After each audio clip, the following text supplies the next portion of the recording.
Some things are better left unknown. And I'll never find you here, 'cause no one's ever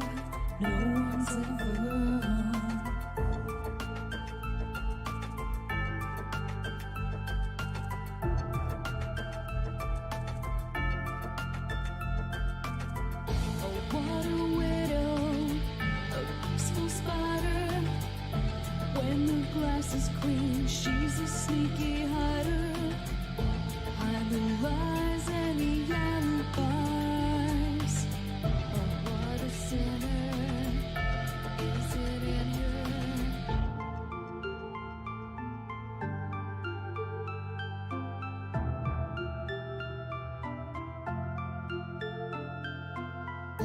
What's the truth in this riddle?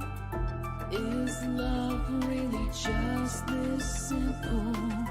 I can't seem to find my way in this world that never stays.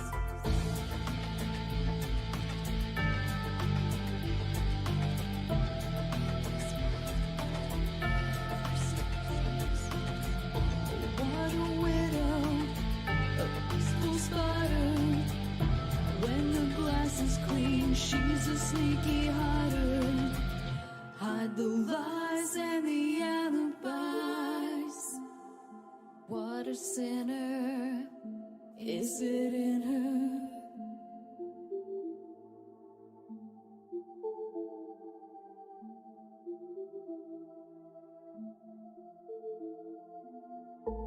Is this real?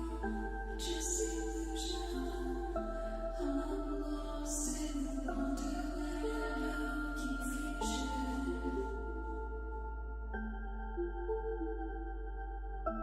I'm lost in the wonderland of confusion.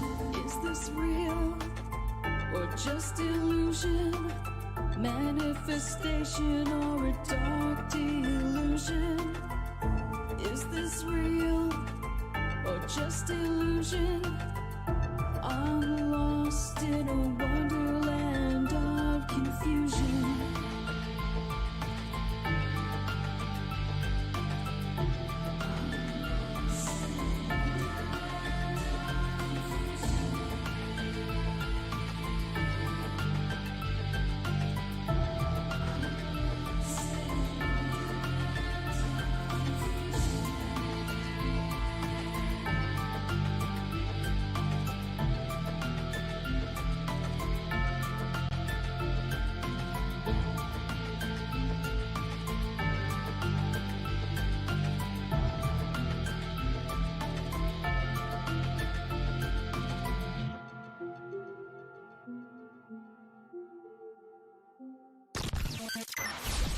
Ripon Rabbit Hole is a community-driven radio.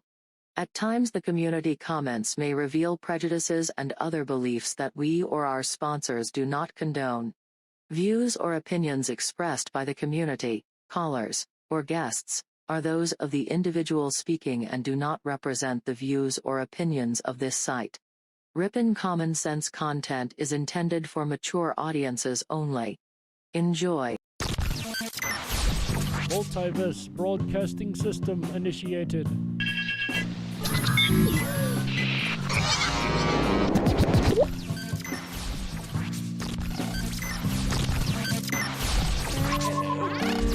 Hello.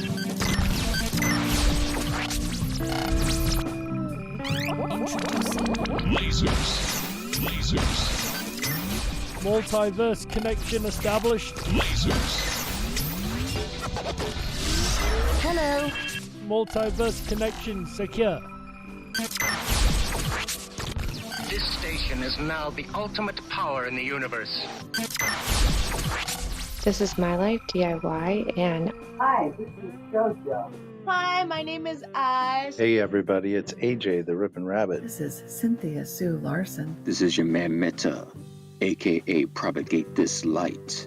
And you're now listening to Dark Wolf's Den. The Dark Wolf's Den Show on Ripon Common Sense Radio.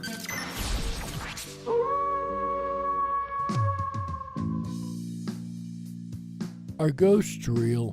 We had 1,000 hours of continuous communication with the spirit world. Does time travel actually exist? The laws of physics seem to be compatible with time machines.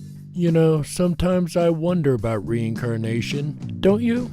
A 4-year-old boy in Adelaide, Australia, has told his parents that he used to be Britain's Princess Diana. What would happen if the world found out that aliens were real? I didn't say disclosure would be easy, but what is the alternative? To establish a space force as the 6th branch of the armed forces. We have so many questions and yet so little time, so to have you here, the pleasure is all mine. Coming to you from a secret cave, hidden deep within the wilderness. This is the Dark Wolf's Den Show. Now, here is your host, Jerry Hicks.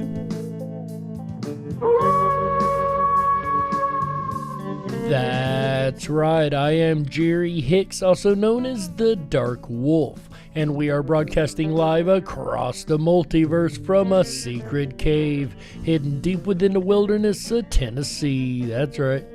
We're ripping through the electromagnetic soup, tearing through the atmosphere, and tunneling away into your radio like a quantum particle. This is the Dark Wolf's Den Show for Wednesday, August 25th, 2021. So whether you're on the edge of reality, the edge of the galaxy, or the edge of your seat, we're glad you chose us to be right there with you. Ladies and gentlemen, tonight we are carrying on our State of Mystery series that you guys seem to be enjoying so very much. And we're going to continue with the state of Florida. All the crazy paranormal that we could find, from UFOs to ghost cryptids and so much more. There was so much in Florida that I'm just not going to be able to cover. That is one state that is covered up with paranormal. We'll get to all that and more here in just a moment. But first, today in history. On this day in 1875, Captain Matthew Webb makes the first observed and unassisted swim across the English Channel. It took him 21 hours and 45 minutes to get all the way across the English Channel. And that is today's Today in History. An amazing feat indeed. I'm not sure that I could swim for almost 22 hours. What about you guys? Then again, if I was in Florida, maybe I'd have a lot of experience, right? Swimming. Still, 22 hours, that's a lot. Speaking of Florida, let's go ahead and get to our quote of the day today. Say what? And our quote today comes from author Tim Dorsey. He says, and I quote, "A prosthetic leg with a Willie Nelson bumper sticker washed ashore on the beach, which meant it was Florida. Then it got weird." End quote. Again, that is author Tim Dorsey. And that is today's segment of Say What? And you know what is really insane about that is a prosthetic leg with a Willie Nelson bumper sticker would still not be the strangest thing in all of the state of Florida, right? As a matter of fact, that's probably the most tame of the things we're going to hear about tonight. But anyways, ladies and gentlemen, thank you for being here on the Dark Wolf's Den Show. I very, very much appreciate it. Shout out to everybody listening in Ripon, Wisconsin, as well as worldwide. We very much appreciate that, as well as out there in the YouTube chat room. If you guys don't know, we are on YouTube, simulcasting on both the Dark Wolf's Den Show YouTube channel, as well as the Ripon Rabbit Hole YouTube channel. So come on over and join the conversation if you would like, and quite a few people chatting over there. Like Michael Fontaine says, "I'm trying to catch orange lightning in clouds, BRB and a few."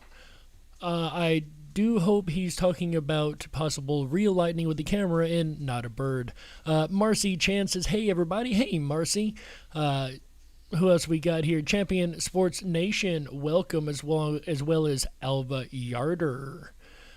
Terry Taggart. AJ the Rippin' Rabbit, glad to have you along, AJ, glad you're here. And Mandani Mal, of course. All right, ladies and gentlemen, On the Dark Wolf's Den YouTube chat over here, we got Preliminal says, big sun flares tomorrow according to one report. I appreciate that. There you go, ladies and gentlemen. There's a heads up. We're supposed to have big sun flares according to one report tomorrow. Sandy B says, hey, y'all. Hey, Sandy B. And that's about all we've got chatting in the Dark Wolf's Den chat. If you guys on the radio want to join us live chat over here, we've got two different chat rooms going.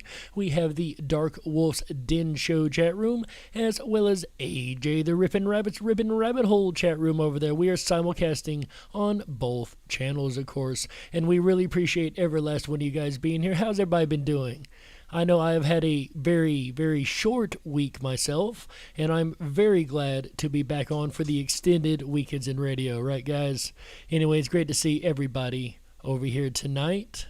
And you guys may or may not know, but Florida has one of the most famous cryptids of all time. It's had many, many news articles and much more published about this cryptid. It is no other than Florida Man, cryptid in the limelight. With so many troubling accounts from all over the state, it's as if Florida Man could be in more than one place at the same time. Take, for instance, Martin Davenport, who was assaulted with multiple pizza slices in Orlando one Friday afternoon at 4:10. So why don't you elaborate on what happened? So I was leaving work like any normal day, and as I was walking home, I heard what sounded like a man running up behind me.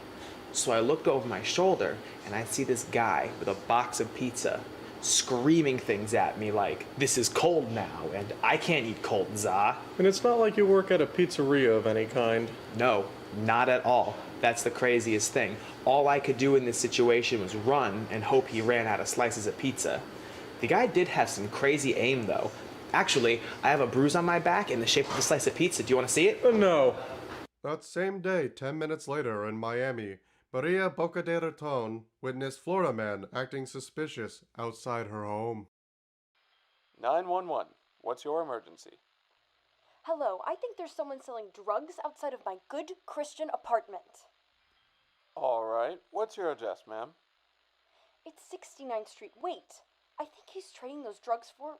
What is that? Are those Disney tickets? Probably. Florida man arrested for calling 911 after his cat was denied entry into strip club. Florida man claims he only drank at stoplights and not while driving. Florida man arrested for practicing karate by kicking swans in the head. Florida man breaks into jail to hang with friends. Florida man charged with assault with a deadly weapon after throwing alligator through Wendy's drive-thru window. And you gotta watch out for that Florida man. Very, very dangerous creature. Whether he's using pizza slices or whole alligators, it's a dangerous creature to run across. So if you're in Florida, definitely keep your eyes out for the most dangerous cryptid of all, the Florida man. But in all seriousness, ladies and gentlemen, here are tonight's cryptids of Florida. Starting off, as I mentioned earlier, I had to organize the cryptids into categories.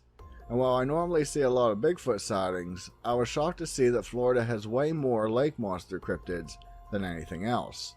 Which I don't find all that surprising considering it is surrounded on three sides by water. However, I did mention when we did another state that we were starting to find sea monsters, and that when we get around these coastal states that we'd find more and more of these stories, and that's definitely becoming the case. In Polk County, there is said to be a monster swimming under the water's surface, and it has been there for many years.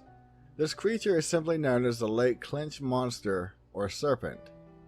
It is described as being 30 feet long, having brown skin with prominent yellow spots, and more often than not, two humps are seen as it swims submerged. You know, those two humps on the back reminds me of the classic Nessie picture from over in Loch Ness. According to legend, this being has been mentioned extensively in local Native American lore as well. It is unknown if this creature is still in the lake to this day, since most all reports end around 1926. However, it is worth noting that I did find some current residents that live near the water that claim they still see it. With these sea monsters, what do you guys think? Like, do you think sea monsters could actually be like Loch Ness and Tahoe Tessie and whatever this particular lake creature has been named? I'm sure they've given him some kind of name, as well as Champy. We've seen a lot of different creatures that we've covered on this show, especially over the last year or so, that are lake monsters like the Loch Ness Monster. Do you guys think that there are maybe some breed of plesiosaur or lake monsters that do inhabit these lakes? Go ahead and put a 1 if you think absolutely there are definitely lake monsters out there that we just haven't discovered yet, undiscovered species. Put a 2 if you think this is just a little bit too far-fetched for you. And go ahead and put a 3 if you think you're unsure, it's a good possibility, but you don't want to exactly put your bet on it just yet. A real interesting story was said to have happened on August 30th in 1926. A prominent business owner named Charles M. Mallet decided to go out fishing on that night. A few of his neighbors saw him as he got into his boat, but that would be the last time they saw him alive. The night was clear and calm, but apparently the dwellers of the deep decided it was the perfect time for a late night meal. 3 days later, a fisherman by the name of G.D. Moore suddenly snagged something very heavy on his line. When he pulled it in, he found that it wasn't a fish, but a human body. Which is definitely not what you want to be reeling in on the end of your fishing pole. The corpse was so mangled and torn up that its identity could not be determined, but they did find a gold ring on one of the remaining fingers that was engraved with the name Charles M. Mallet. Upon checking Charles' house, they found that he was in fact missing, and the luggage he had set out for an upcoming business trip to Sarasota was untouched. Many are under the impression that the Lake Clinch monster was behind this death. It almost is reminiscent of something from the movie Jaws. The lake is fairly wide, with being reported as being 1,219 acres, but the real trouble is that it is only 55 feet at its deepest point. While a large lake monster could live in that area, it seems like it would be a bit restricted for movement. Although a lot of people hold the theory that many of the lakes in Florida are interconnected by underground waterways. And that's an incredibly intriguing thought that all the lakes could be connected by underground waterways. And speaking of thoughts, let's hear you guys' thoughts over in the chat room here on YouTube real quick. Remember the question was, do you think sea monsters are actually real? 1 for absolutely yes, 2 for absolutely no, and 3 for absolutely unsure. What are you guys saying over here? Mandani Mole says 1, absolutely. Ripon Rabbit Hole with a 1, absolutely sure these things exist. Marcy Chan with a 1, Dave Tate with a 3, surprisingly enough. Terry Taggart also with a 3, not quite sure whether they exist or not. Marcy Chan says they're supposed to be dogmen here, also Chupacabra. Never know. Florida Man strikes again, says Mandani Mole. And Ripon Rabbit, AJ the Ripon Rabbit, says we're going to need a bigger boat. Of course, that is a Mandela effect for those that don't know. The line now is actually you're going to need a bigger boat, but I also remember we are going to need a bigger boat. The last monster that I want to talk about is said to make its home in the briny waters of Lake Worth Lagoon, and it is called the Muck Monster. Before starting this story, a lot of people doubt the credibility of it due to the mass commercialization of it, but I think it does deserve a closer look. To be a massively commercialized cryptid, I've actually never heard of this one. In August of 2009, 2 men named Greg Reynolds and Dan Serrano from the non-profit Lagoon Keepers organization came across something that they would never forget. Their organization makes trips to the lake to clean up garbage that may be floating on the surface of the water or on the shore. On that day, the 2 men were sent out to recover what they were told was a giant log. When they neared the log, they realized it was actually a large unknown animal. The creature immediately took off and the 2 men followed it. They said every time they got within 10 feet of it, it would dive down in the water. After following it for some time, it finally dove deep and stayed down. Not much description is given to it other than it producing strange double waves. Greg posted the video that he captured of the creature to his company's website, and suddenly the media frenzy began. The video gained 4 million views and was featured on quite a few news stories. The city commissioner saw the popularity of the video and decided to capitalize on it in every imaginable way. Due to this, the story has lost its appeal to many serious cryptozoologists. The thing is that Greg did try to sell shirts with profits going to his company, but all in all, I really got the vibe that he didn't want it to be the tourist attraction that the commissioner was making it out to be. Many people claim it was possibly a manatee, but the Florida Fish and Wildlife Conservation Commission looked at the video and didn't know what the creature was.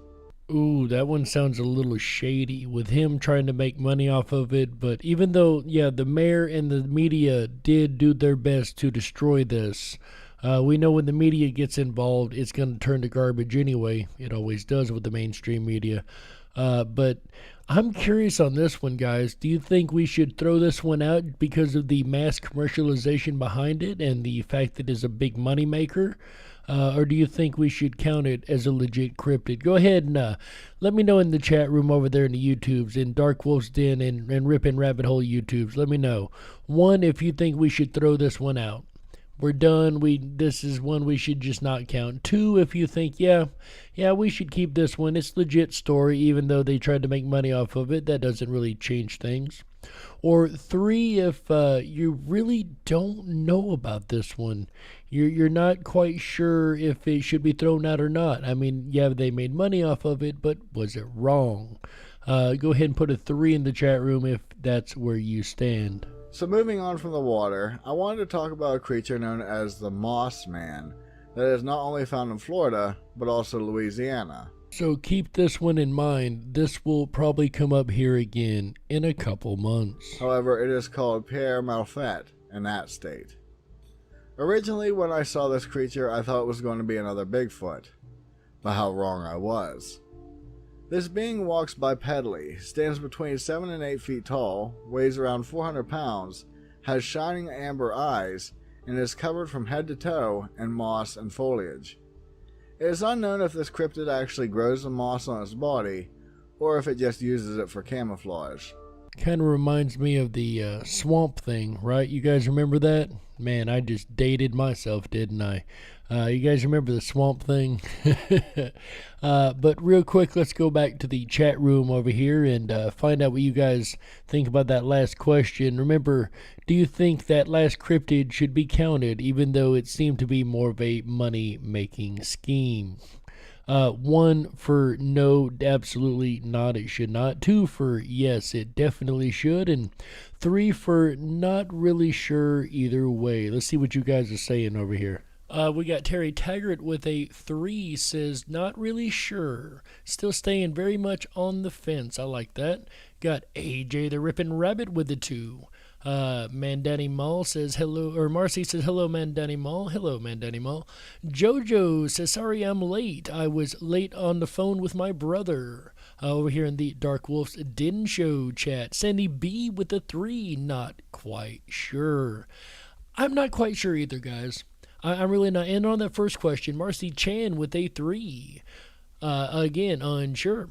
On that first question, I fully, of course, believe in sea monsters. As you guys know, I have said it more than once. I definitely believe in Nessie, things like that.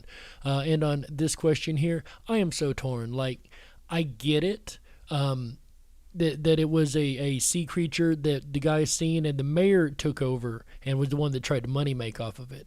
The actual guy really wasn't all that interested as the mayor was. So I'm kind of torn on this one. I'm definitely a 3. I'm an unsure myself. Man, Danny Mall also with a 3. So the 3s primarily have it across the board on this one. Let's go ahead and get back to our cryptid at hand. Remember, we were talking about the Moss Man. It is known to attack humans and normally hides until its unwary prey walks by. According to legends, it can actually disguise itself as a normal tree as well. You know, perhaps that's where the legend of the moving trees actually came from. In 1978, a couple were walking along the beach when they thought they saw a green raincoat lying on the rocks. They didn't pay it much mind until this raincoat stood up and walked into the woods. They noted how it had glowing amber eyes, and when they later checked the spot where it was, All that remained were pieces of Spanish moss. In 1980, an elderly couple were walking in Red Reef Park when the woman noticed something odd shrouded in the foliage. She stepped closer, thinking it may have been a bird. Suddenly, the creature turned to face her with its yellow eyes, and the couple quickly left the area. According to lore, it is said that the beast can be warded off if one were to impale it with a stake made of swamp wood. To be fair, I think any creature would run away if you impaled it with a stake of any kind of wood. This cryptid seems like the real-world version of Swamp Thing. Thank you, Ben. I said the exact same thing. Once again, ladies and gentlemen, if you're wondering, the person we're listening to is named Ben Miller. He's the cryptid by state expert. He's got quite a bit of these on his channel, so if you want to look ahead, go ahead and go over to Ben Miller's channel. He does some great work, as you guys know from this show. Finally, our last main topic cryptid is the one I mentioned when I talked about New Jersey, and that is the Gator Man. This creature is said to make its home in just about any of the swamps located in both Florida and Louisiana, and as of late was even spotted in the St. Johns River as well. It looks exactly like what you would assume, a 5 to 6 foot tall bipedal alligator with muscular limbs, green scales, sharp teeth, and a long tail.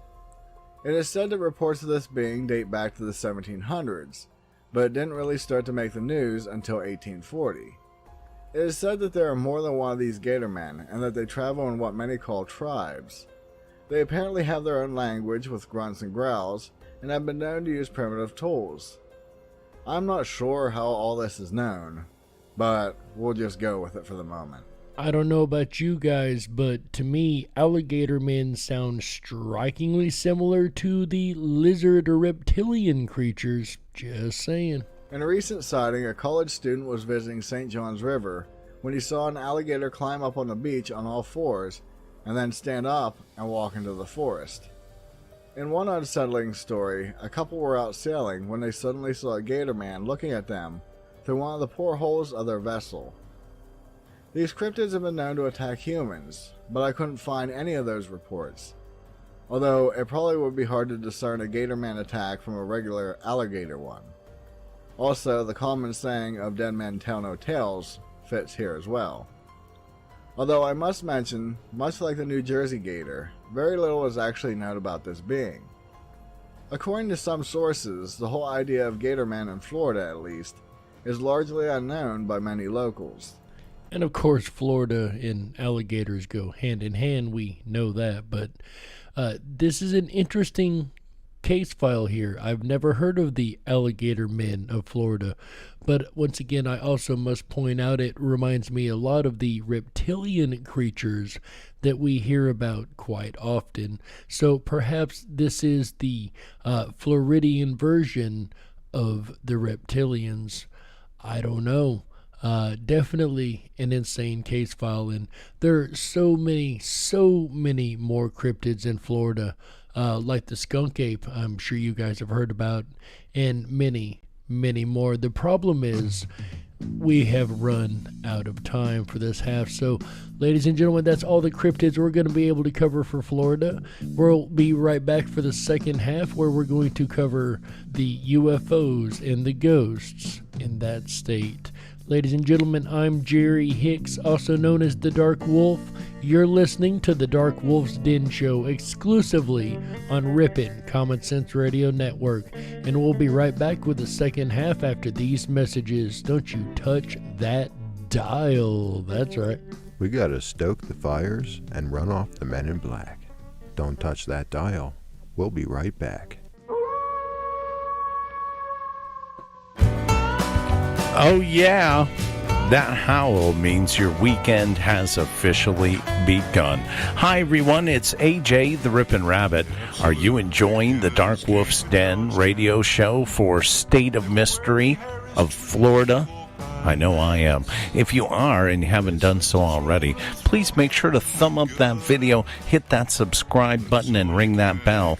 You'll get our notifications every time we go live. We're here every Wednesday, Thursday, Friday, Saturday, and Sunday nights, bringing you the very best of Common Sense Radio, the Ripon Rabbit Hole. Jerry Hicks and the Dark Wolf's Den radio show will return again tomorrow night, Thursday, August 26th. Come along with him as he howls at the Legend of the Bell Witch.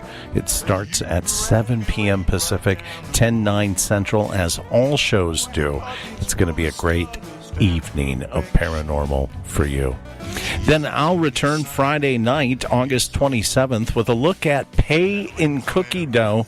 That's right, we'll dive deep down the rabbit hole of a fascinating place where you can pay with cookie dough and how it's used as a major currency. I told you we had some weird subjects on the lineup for this week down the rabbit hole, and that is definitely one of them. You won't want to miss it. Friday, August 27th. Then Saturday night, come along with me as we explore strange life. That's right. We're going to look at the creatures that live these strange lives. You will be absolutely blown away, shocked and amazed. Saturday, August 28th. Then we'll end out the weekend right together with you Sunday night, August 29th, with Yours Fresh, a fascinating and interesting new concept that my special guest, Justin K. Smith, will be here to tell us all about. He is the founder of GetYoursFresh.com. A really great platform that I can't wait to talk to Justin more about. And that'll end out the weekend right together with you. Sunday, August 29th. Oh my goodness, my oh my, how time does fly. Can you believe it? That will wrap up the month of August here at Ripon Common Sense Radio. I cannot believe the month is already over, which means the first Sunday of the month next week, Beat Eugene will return, and then the following Tuesday is going to be Tuesday night videos in the Backstage 24/7 VIP chat lounge over on our website at riponrabbithole.com. If you haven't done so already, please hop on over there and sign up for your exclusive Backstage VIP pass. It's going to give you unfiltered access down the rabbit hole where the conversation continues. We'll return to tonight's State of Mystery, Florida, on the Dark Wolf's Den radio show for Wednesday, August 25th. You're listening to the Ripon Common Sense Radio Network, the Ripon Rabbit Hole.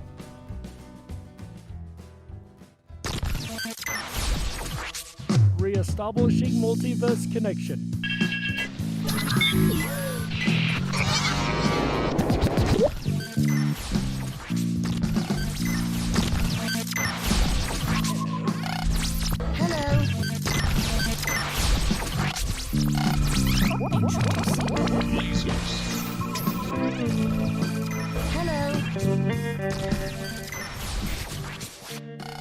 Connection reestablished and secure. This is My Life DIY, and Hi, this is JoJo. Hi, my name is Oz. Hey everybody, it's AJ the Ripon Rabbit. This is Cynthia Sue Larson. This is your man Meta, aka Propagate This Light. And you're now listening to Dark Wolf's Den. The Dark Wolf's Den Show on Ripon Common Sense Radio. If you were meant to be controlled, you would have come with a remote, but you didn't. And that's why you listen to the Dark Wolf's Den Show. Now, here is your host, Jerry Hicks.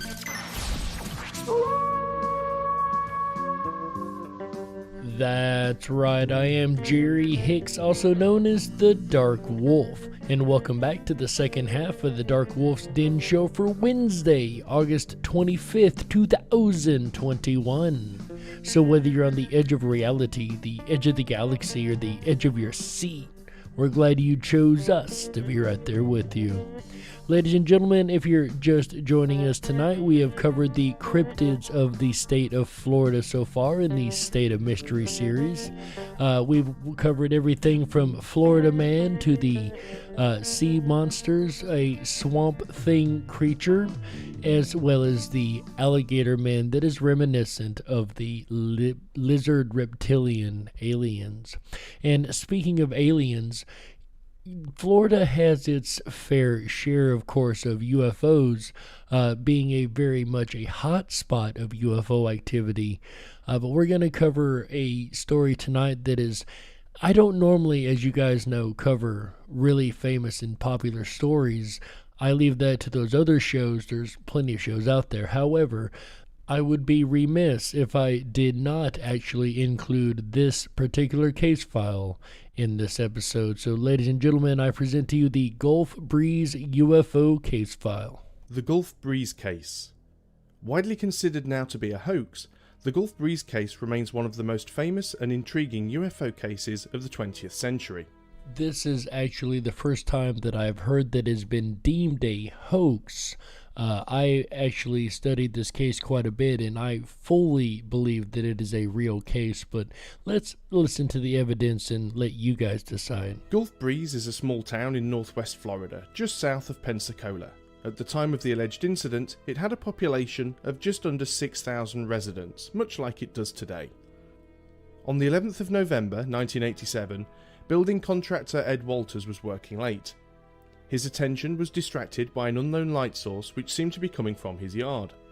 From his window, he was only partially able to see a glowing object low in the sky, half hidden behind a tall pine tree. He ran outside to get a better view and was amazed at what he saw. The object emitting the light was shaped like a spinning top with a blue glowing ring on the underside. Walters ran back to the house to grab his camera and was able to get several shots of the object as it headed towards the road.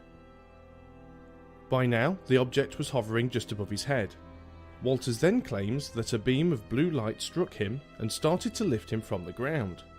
He heard a voice in his head saying, "Don't worry, we will not harm you." He then started to see a series of images in his mind, which he later described as if they were turning the pages of a book. Walters then claims he woke up in the middle of the road and the object was gone. On the 17th of November, Ed Walters took his story along with the photographs he had taken to the local newspaper, the Gulf Breeze Sentinel. Wanting to remain anonymous, Walters told the editor that both the story and the photos were given to him by a third party referred to as Mr. X. Part of the account given to the newspaper was as follows. Bang! Something hit me, all over my body. I tried to lift my arms, I couldn't move them. They were blue, I was blue, everything was blue. I was in a blue light beam. I was trying to breathe, but my chest wouldn't expand. My feet lifted off the floor. A voice groaned in my head. "We will not harm you." I screamed. The voice said, "Calm down." I screamed, "Put me down." No control, just a piercing smell, a little scent of ammonia mixed with heavy cinnamon that scorched and then stuck to the back of my throat. And as we know from previous episodes, the telepathy part of alien abductions is actually quite a common phenomenon that is reported. A hum filled my head. Wham! I hit the ground. The blue light was gone. The hum was still in my head, but quickly decreased, and the noise was gone. The next encounter came on the 20th of November. Walters claimed to hear a hum and voices talking to each other just on the edge of his hearing. He proceeded outside and saw a small dot of light falling from the sky, which suddenly pulled up and began to hover. Walters took a photo of it. Almost 2 weeks later, on the 2nd of December, Walters was woken up by his dog barking. He went over to the glass doors, pulled back the blinds, and what he saw caused him to fall backwards with fear and shock. Standing right outside, he could see a pale, 4 feet tall humanoid creature with large black eyes. He claimed the creature stared at him for a few seconds before turning to walk away. His account of the event is as follows. I gave chase. As my feet left the shelter of my back porch, I was hit by a blue beam and held immobile while the creature fled into the vacant field at the back of my house. As soon as I could move, I retrieved my camera and took a picture of the UFO, shooting the blue beam into the field. I believe that it was picking up the creature I had seen. And these sightings carried on for quite a while for this gentleman, but I do know in the late 80s, early 90s, when this became a thing, on Unsolved Mysteries is where I seen it, a large amount of paranormal researchers and ufologists did make their way to Gulf Breeze, and quite a few of them reported strange activities. Quite a bit of evidence came out of that area. But what do you guys think? Do you think it is a real case, a real phenomenon of a hot spot in Florida? Go ahead, put a 1 if you think that is definitely what's going on. Put a 2 if you think that it is a hoax and just somebody, again, trying to make money off something. Or once again, go ahead and put a 3 in the chat room if you are absolutely unsure. While we're waiting on those responses, we'll go ahead and start digging into the ghost stories of Florida. The Olustee Battlefield. And as we know, battlefields are a classic haunting area. The Olustee Battlefield in Baker played home to the biggest and bloodiest battle Florida has ever seen. Lasting for over 4 hours, the death toll totaled over 3,000. Visitors to the battlefield report the phantom sounds of gunshots, cannon fire, and cries of war. Several investigations have yielded abnormally high EMF levels as well as some interesting EVPs. On more than one occasion, passing motorists have reported seeing what they thought were full-scale reenactments of the battle, only to find later there was nothing scheduled for that day.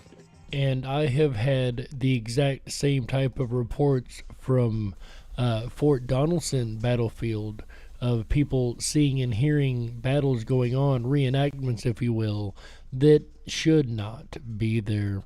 But speaking of should not be there, what do you guys think about the Gulf Breeze UFO over in the chat? Should it be there, or is it just a hoax? Ladies and gentlemen, let's see what you guys have said. My Life DIY, welcome. Glad to have you here tonight. Glad you were able to make it. I seen you brought your note earlier. JoJo's also jumped over here in the AJ's chat room. My Life says 1111 for sure. Definitely thinks it is real. Terry Taggart with a 3, quite unsure. Man, Danny Mall with the 1, definitely with the 1 saying yes. Sandy B with the 1 saying absolutely believes that it's real. Ripon Rabbit Hole with the 1 and Marcy Chan. So 1s across the board except for Terry Taggart over there with that dropping in of the 3. And, this is one case that I really, really do think was 100% absolutely the real deal thing. I really do. It's an intriguing case, but there was so much evidence caught by paranormal researchers, independent researchers, so many pictures, so much video. I really believe there was something going on in the sky. Now, whether to say that's aliens or our military, that's a whole nother debate. But I do believe there really was something that these folks were seeing. The Jonathan Dickinson State Park. The Jonathan Dickinson State Park in Hobe Sound has become infamous due to the many different paranormal occurrences in the area. Those who visit the park, especially after dark, have reported multiple happenings, such as orbs throughout the trees, a feeling of being watched, and mysterious cold spots even on hot nights. The most renowned ghost here is that of the Wild Man of Loxahatchee, a fur trapper named Vince Nelson in life. He appears as a large, dark, lumbering shape covered from head to toe in dark furs. On several occasions, he has even conversed with visitors, warning them against visiting nearby Native American burial grounds or telling them that he was, in fact, murdered by his brother. I don't know about you guys, but if I'm having a conversation with someone and they bring up that they were murdered by their brother, I'd be a little bit weirded out. How about you? Captain Tony's Saloon. Captain Tony's Saloon in Key West was built in 1852 and has made many most haunted lists in the past, as well as hosted various paranormal research groups. Visitors to the saloon report various apparitions, including a child that was killed in the restroom, figures in old-timey clothing, and a woman in a blue dress who is believed to have been hung from the tree in the center of the building. Visitors also report feeling suddenly nervous or scared, hearing disembodied whispers and laughter, and the sound of antique instruments playing long-lost melodies. What's intriguing about this is the same thing that we've brought up a couple times, and I've actually had brought up to me in a local case file that I'm working on personally, is the mimicking of the sounds that aren't actually there. Music playing, doors slamming, whatever the case may be. But this mimicking of sounds is something that is really intriguing me about a lot of these case files lately. Disney World. Now, I know a lot of you have heard the story already of Walt Disney's ghost in the firehouse, so I'm not going to cover that. Once again, there are hundreds of channels who have covered that story if you're interested. But there are some stories of Disneyland ghosts that you probably have not heard. Disney World in Orlando opened its doors in 1971 and pulls in more than 52 million visitors a year. With a number so large, it's not hard to speculate that some of them may have never left. The ghost of a former employee has been known to appear to visitors in various locations throughout the park, chatting with guests, and even making recommendations on which rides to check out next. I think I'd be a little scared to take ride advice from the ghost of the park. He might be trying to bring me over to his side, right? Legend says that a woman devastated over the loss of her 7-year-old son left his ashes in his favorite ride, the Haunted Mansion. Guests and employees alike have seen the misty image of a little boy peeking his head out, watching patrons to the park silently. And that's definitely not the first time that I have heard the story of the mother that put the son's ashes on the ride. As creepy as that is, if that was the last wish, but still, I could totally see how that could make a haunting scenario, if you will. Speaking of haunting scenarios, there's a couple more in Key West, like Robert the Doll's home of the museum that he resides in is in Key West, as well as the La Concha Hotel. This is an interesting hotel. It's played home to people like Hemingway and as well as Tennessee Williams, who wrote the award-winning A Streetcar Named Desire, which is a really good play, but it's also got a really interesting history of ghost reports. Guests in the hotel have reported feeling someone tap them on the shoulder, but when they turn to see who it is, there's no one there.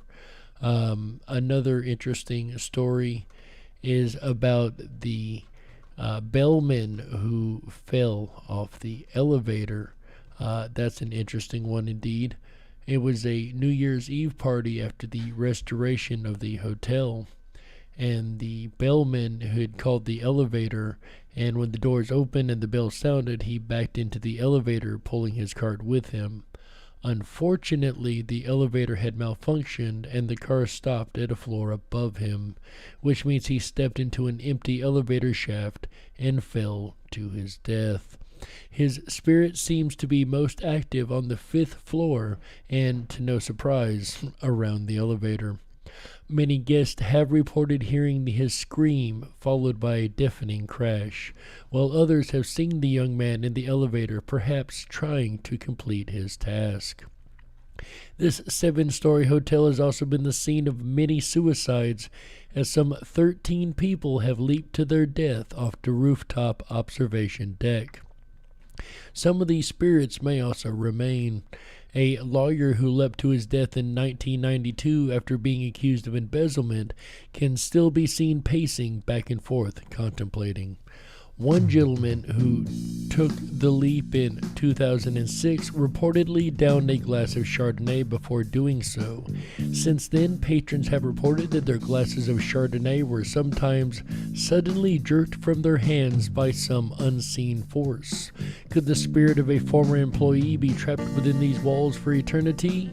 Or is it all in our heads? What do you guys think? Do you guys think Florida is absolutely packed with some crazy paranormal?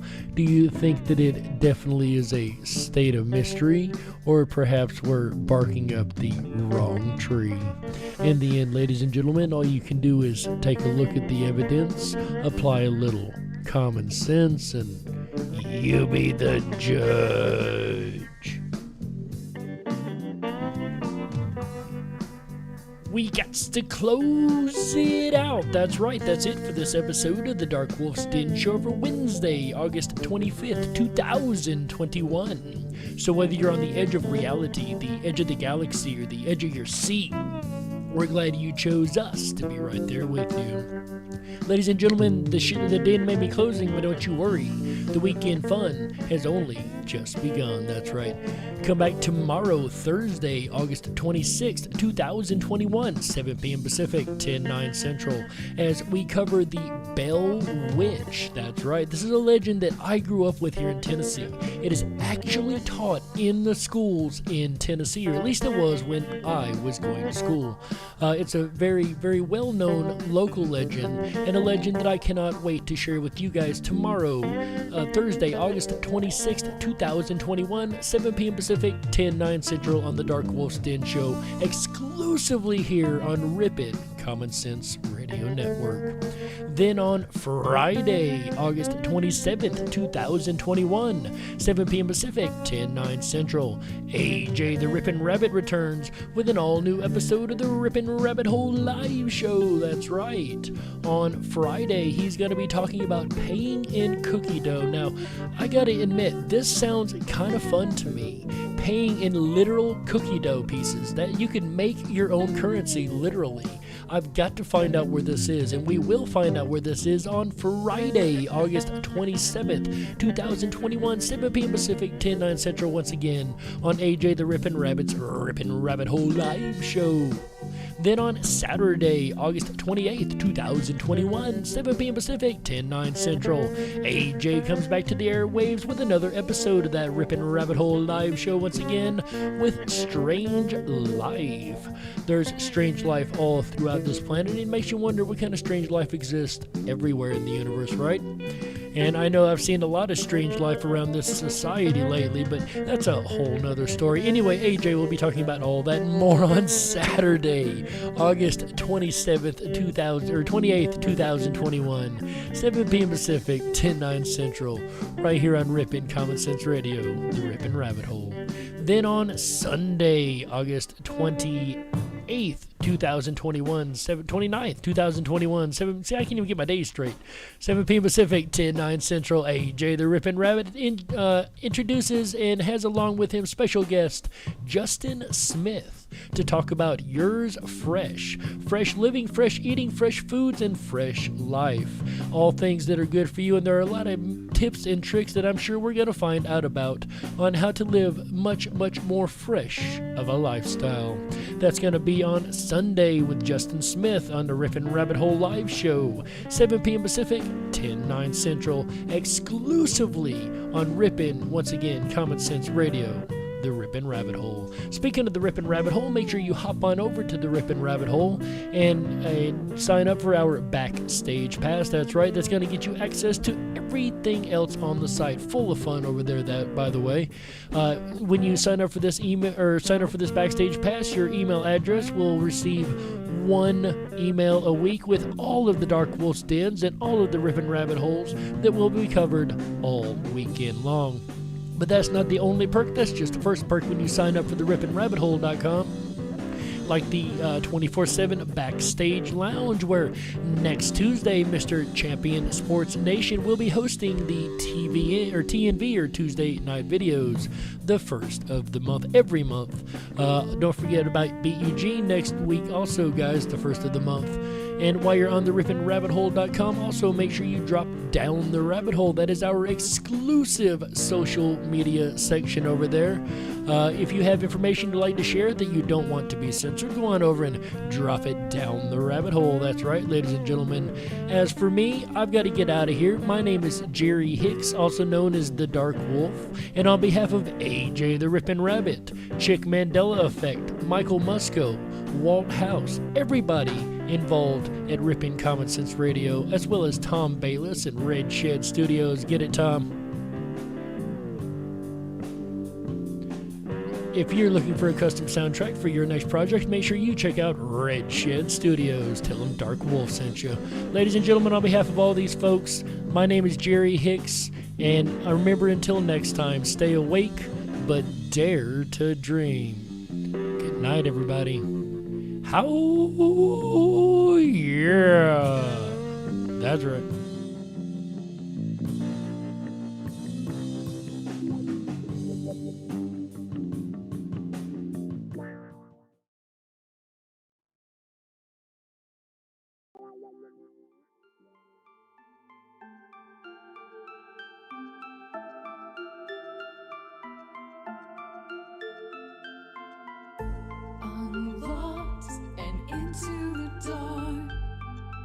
Some things are better left unknown.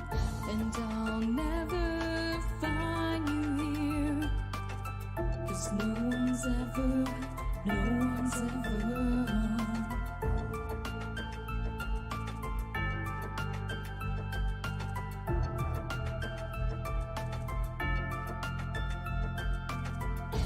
What a widow, a peaceful spider. When the glass is clean, she's a sneaky hider. Hide the lies and the alibis. Oh, what a sinner is it in her?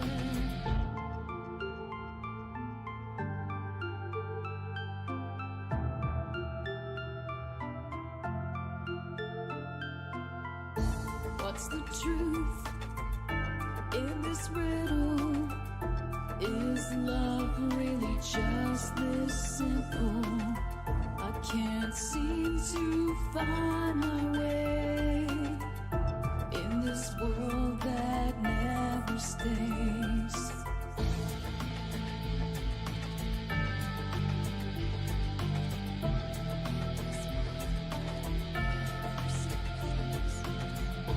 What a widow, a peaceful spider. When the glass is clean, she's a sneaky hider. Hide the lies and the alibis. What a sinner is it in her?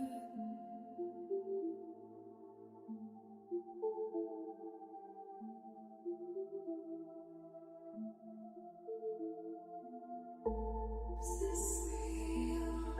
Just illusion? I'm lost in the wonderland of confusion.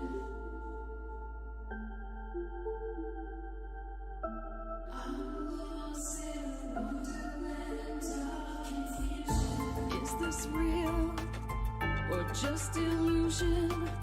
Manifestation or a dark delusion? Is this real or just illusion? I'm lost in a wonder.